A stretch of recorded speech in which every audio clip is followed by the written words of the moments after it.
Now, the Nintendo Switch Pro controller has had this massive issue where the left stick does not cooperate or work as consistently as the right stick. For some reason, there has been some sort of design flaw, specifically with the Nintendo Switch Pro controller, as I had made a tweet just to ask people what specific Nintendo Switch Pro controllers are having this left stick issue. And I had the quickest response of 100 people telling me that they've had many different types of Pro controllers that all have this issue. Just for the people that aren't informed about this, the issue is basically when you push the left stick upwards, and if you're playing maybe a game like Splatoon or Mario or whatever, usually in Splatoon, basically you push the left stick forward and then you notice that your Inkling is not running as fast as it should be if you're fully pushing the left stick forward. It basically moves at half the speed or not at all. So the point of this video is that I want to show you guys maybe a couple of things to maybe help maintain your Switch Pro controller, or maybe just fully fix it overall. Now, just to further inform you guys, this is a massive problem, as many people have bought maybe 4 or 5 Switch Pro controllers, just replace their old ones that continue to have this left stick issue. Personally, for me, I've had 5. But even though I've had 5, there are a couple of methods that I've done that have either fixed my controller or made it last longer. Now, just to warn you guys, these methods will not 100% fix your controller for some people. There's one non-risky method and there is one risky method. So here we go. So of course, many of you guys have probably already had this issue, but how do we find out if we truly have it?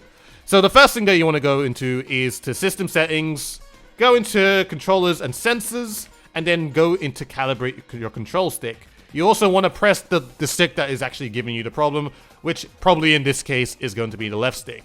Just a short thing I want to add as well. Calibrating a control stick, which is the thing that I'm not going to tell you guys to do, will not fix your control stick. The only thing it actually does is gives you a new calibration for your stick to maybe help it or make it work better. But the thing is, that will not stay if you put the Nintendo Switch into sleep mode or just turn it off. All the information of that previous calibration will be lost. So to tell if we have the left stick issue, what you guys need to do is push the left stick upwards and then wiggle the control stick while pushing it upwards. The thing that you guys may notice is that if you have this issue, the circle may dip down below the outer circle and maybe just stay in the middle or just go back to the middle while you're still holding forward. If it doesn't do any of that and it stays outside of the circle, then you should not have this issue. Now, the first method that can help you guys maybe fix your controller or, I guess, maintain it a little bit is to first blow onto your control stick.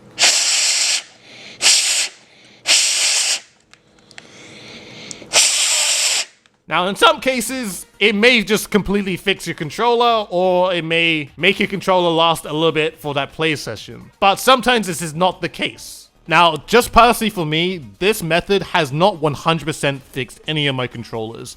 It has made it more consistent in a way.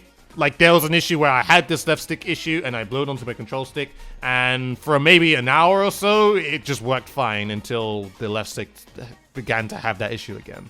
This method has worked for some, but other than that, that's the results I had for mine. Now for the more risky method, and it includes something called electrical contact cleaner. Now this was recommended to me by a guy called Negus. He reported to me that he done it for his Pro controller and it just worked completely fine. And personally, I gotta say that for me, it 100% fixed 2 of my 5 controllers. Basically, what you do with this electrical contact cleaner, it's pretty much a spray. You just move your control stick to one side and you directly spray the contents into the left stick.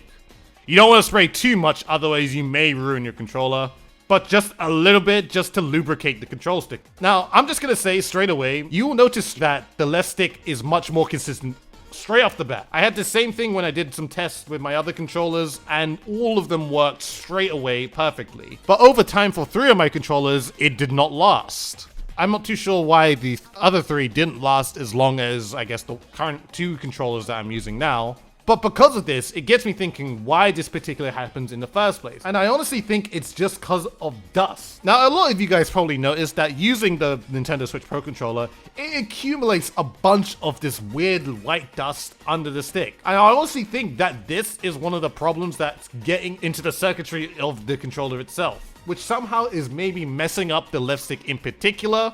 And basically when it's cleaned or blowed, the left stick decides to work perfectly as it should. So if it's the case where it's just dust and it's just the case of maybe you just need to clean your controller and maintain it, or just keep your Pro Controller out of dusty areas, what is going to be a method of getting rid of the dust that accumulates under the stick? Because the white dust is accumulating from the left stick itself. So what I've done to my controller, just so you guys can see here, is that I have applied some metal sticks to it. And now these metal sticks are by a company known as Extreme Rate. And what these basically are basically Nintendo Switch Pro Controller sticks that are just made out of metal. Now, I've used this for maybe a month now, and I've had no issue of any dust accumulating into the stick. So for me, I'm always going to be using this so that this issue never happens again. This is unrelated to the video, but of course you can change the metal sticks to whatever size you want. Personally, I just stay with the lowest because they are the exact same as the regular Pro Controller. But this is definitely another solution that you guys could probably get on board.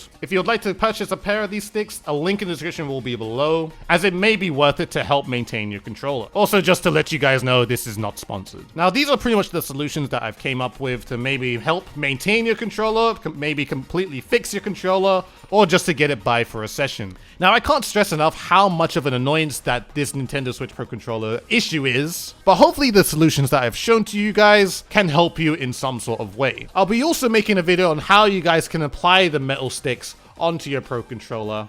It requires you guys to actually take apart the Pro Controller, just so you know. But the process of it is really easy, so it shouldn't be a problem. I hope you guys don't have to spend any more money on Pro Controllers to avoid this issue, because honestly, I mean, I'm with you guys as well. I don't want to have to buy another Pro Controller. But anyways, hope you guys have enjoyed this video. Please like, favorite, comment, and subscribe to the channel if you have not already. Follow me on Twitter and Twitch, both in the description below. Do it for both if you're feeling generous.